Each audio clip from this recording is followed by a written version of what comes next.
نحمدہ ونصلی علی رسولہ الکریم اما بعد فاعوذ باللہ من الشیطان الرجیم بسم اللہ الرحمن الرحیم ربی اشرح لی صدری ویسر لی امری واحلل عقدۃ من لسانی یفقہوا قولی اللہم فقہنا فی الدین۔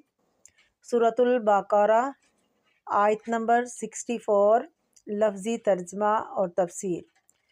ثم پھر تولیتم پھر گئے تم من بعد ذالکا اس کے فلولا پس اگر نہ ہوتا فضل اللہ فضل اللہ تعالیٰ کا علیکم تم پر ورحمتہ اور رحمت اس کی لکنتم البتہ ہو جاتے تم من الخاسرین خسارہ پانے والوں میں سے۔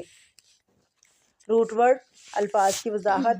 ثم پھر تولیتم پھر گئے تم یعنی بھاگ گئے تم، منہ پھیر کے، من بعد ہی اس کے بعد یعنی اس واقعے کے بعد، سارا واقعہ جو پیچھے گزرا ہے پختہ وعدہ کر کے پھر تم نے انکار کر دیا، پھر گئے تم۔ پچھلی آیت کی طرف اشارہ ہے، فلولا پھر اگر نہ ہوتا فضل اللہ علیکم اللہ تعالیٰ کا فضل۔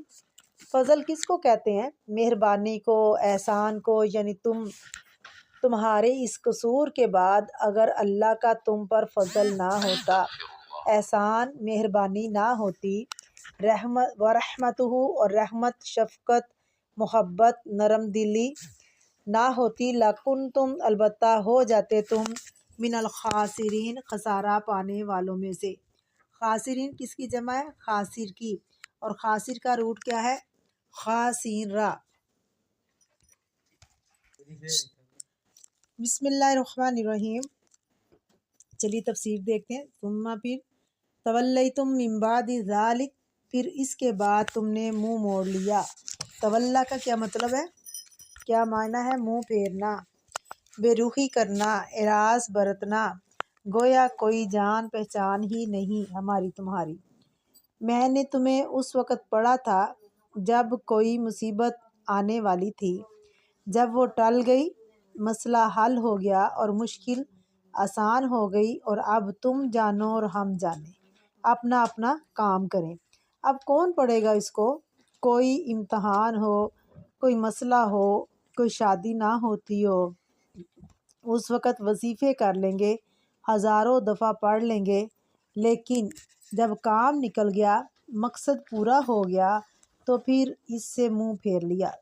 ثم تولیتم من بعد ذالک فلولا فضل اللہ علیکم ورحمتہ پھر اگر اللہ تعالیٰ کا فضل نہ ہوتا، تم پر اللہ تعالیٰ کی رحمت نہ ہوتی، لکنتم من الخاسرین البتہ تم ہو جاتے نقصان اٹھانے والوں میں سے۔ یعنی تمہارے اس رویے کو دیکھتے ہوئے بھی اللہ تعالیٰ نے تمہیں مزید مہلت دی، تمہیں پکڑا نہیں، یہ نہیں کیا کہ تم نے جو وعدہ خلافی کی تو دنیا میں ہی پہاڑ اٹھا کر تمہارے سر پر دے مارے، تمہیں مزید مہلت دی۔ اللہ تعالیٰ نے اپنا فضل رحمت احسان تم پر کیا۔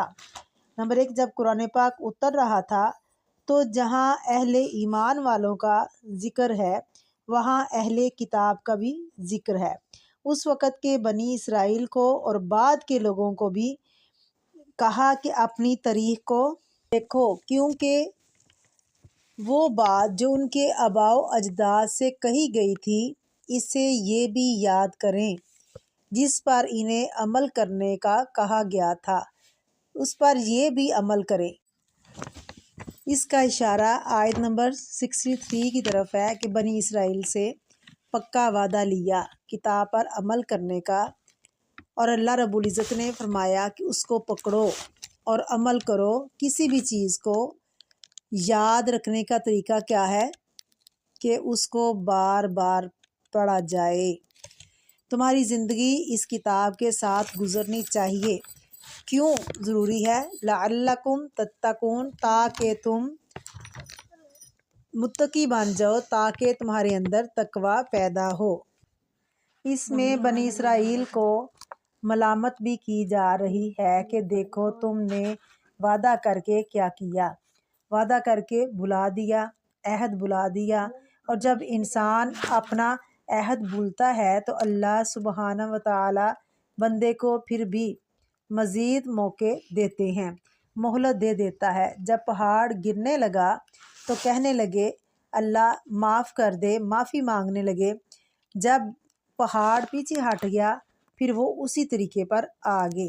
اللہ تعالیٰ نے دوبارہ نہیں کیا کہ میں اب پھر پہاڑ لا رہا ہوں۔ اللہ تعالیٰ نے ان کو زندگی دی، جتنی بھی تھی وہ گزارنے کا وقت اور مہلت دی۔ تو ان میں سے کچھ لوگوں نے توبہ بھی کی ہوگی۔ جو ہم کو مہلت ملتی ہے، موقع ملتے ہیں، یہ اللہ کی طرف سے خاص رحمت ہوتی ہے، لیکن ہم اس کا کبھی بھی شکر ادا نہیں کرتے۔ کتنی مرتبہ ہم بہت سے حادثوں سے نکل جاتے ہیں، ہمیں بار بار اللہ تعالیٰ چانس دے دیتے ہیں۔ ہم ایک چیز لیتے ہیں پھر چھوڑ دیتے ہیں، پھر لیتے ہیں پھر چھوڑ دیتے ہیں، یہ سب اس کا فضل ہے۔ اس میں ہمارا کوئی کمال نہیں ہے کہ اگر آج ہم اس قرآن پاک کا علم حاصل کر رہے ہیں، یہ صرف اور صرف اللہ رب العزت کا فضل ہے کہ وہ اپنے فضل اور رحمت سے ہمیں توفیق دیتا ہے۔ تو اللہ تعالیٰ کے اس فضل اور رحمت پر بھی ہمیں شکر گزار ہوتے رہنا